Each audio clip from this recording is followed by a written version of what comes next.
socialized. We had the bar. We went there to meet friends. We went there to get laid. I mean, let's be honest. But we all went there to socialize and meet friends and party. We got involved.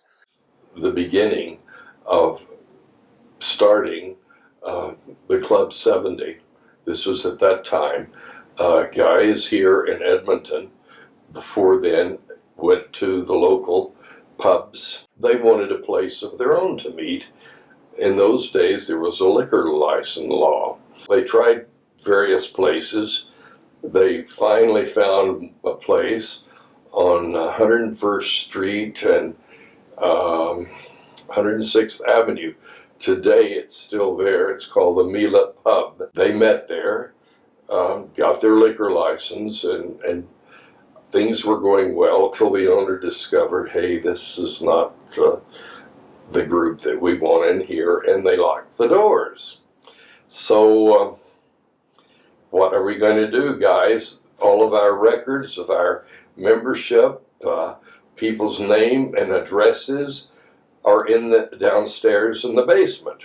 Break the basement window, crawl through, get in the basement to recover all of the records so that people would not be exposed. Finally, they were offered a place that later became, from Club 70, the name changed to Boots and Saddle. Flashback was really hard to get into if they didn't know you. So the Roost became kind of my hangout for the first sort of 6 months that I was in town. And always had a great time there. It seemed like a way less pressure, way less body beautiful, not even body beautiful. The style was easier. It was an easier style of being gay. But then I finally got into Flashback and realized that they were all the same people. It was just two different kinds of partying, right? Two slightly different kinds of partying. I found the Flashback scene was more interesting because there was way more straight people there. I liked that idea that a bar could actually be not just for gay people, but for everyone. So that meant Flashback was less of a cruising bar than the Roost was, because the Roost was almost exclusively gay. So if you were to hit on a guy there, chances are he would be gay. Whereas at Flashback, you were never that sure about that kind of thing, because Flashback was more a dance bar that just happened to be, very queer. But it was specifically started by John Reed because he couldn't get into Boots and Saddle. Well, Club 70 it was called then. He was a young man who was trying to come to terms with being gay, decided to step into a gay bar for the first time. The only one around was Club 70. They wouldn't let him in because he couldn't prove that he was gay. And how does a person who has no experience with the gay community prove that they're gay? Flashback on the Roost managed to stay alive because one bar took Friday and one bar took Saturday. That wasn't a thing that they agreed on. That was just what the community decided. We go to the Roost on Friday, we go to Flashback on Saturday because Flashback on Saturday is amazing. The Roost on Friday is a lot. If the Roost did a lesbian night, we would do a men-only night the same night because that pretty much divvies up the community so that everyone's got a crowd to play to or, people to serve. Right. A dance floor to fill. Funny, Boots was the only place you could go if you wanted to hang out in a gay bar in the afternoon. Now, Boots is the old Club 70, so the very first bar that ever opened up in Edmonton. But yeah, Boots was the place where I'll never forget when I was a young man. People go, oh, don't go to Boots, you'll have old men all over you. You walk in and it's just another tavern with a bunch of old men in it, and not just old men, men of all ages. We would often take pity on young, stupid drag queens who had spent their paychecks on acid and go, okay, I'll buy you dinner. It was a very, very friendly place. The Roost certainly was a great nightclub. I remember even many times closing my bar a little earlier and we'd all go to the Roost dancing later at night. And it was a great fun club. But again, it was a private club. The Old Buddies at that time was more of a pub. It was a smaller venue.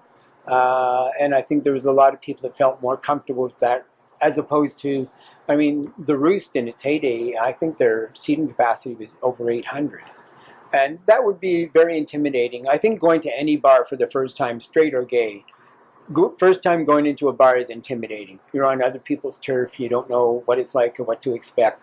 And I think the Old Buddies, being a smaller pub, people were very comfortable. It was a great, friendly place. And it was, I don't want to sound cliche, but it was like Cheers, where, you walked in and you knew most of the people or, so it was a great neighborhood pub for the gay community. I know my competitors aren't necessarily the actual gay clubs, but the club across the street every now and then will have a gay night. So the world's changed that way that you don't have to go to a gay club You can be gay and go to a straight bar. And I guess, you know, maybe not everywhere and anywhere, but they're accepting and welcoming. To Flashback. On Tuesday nights, or it was there were other mixed nights as well. We'd go on the weekends. Actually, I can remember going to Flashback many nights in a row. And during that time, they used to play movies in the early part of the evening, not in the dance part, but kind of in a quieter part. And I can remember watching Alien night after night. Women weren't allowed at the Roost. They started having a women's night on Wednesday night. And, you know, obviously later on in the week is a better night to go out. So that was what drew women to start going there. Although there was reluctance because people were saying, well, they didn't let us even go in the doors before. So it seemed disloyal then to start, you know, going on Wednesdays. But that didn't last too long. And there were lots of not so nice things about Flashback as well. Like there'd be little stretches of time where, you know, the cover charge for straight women was lower than the cover charge for lesbians. And they said it's because dykes damage things. You know, it's, you know, stupid stuff like that.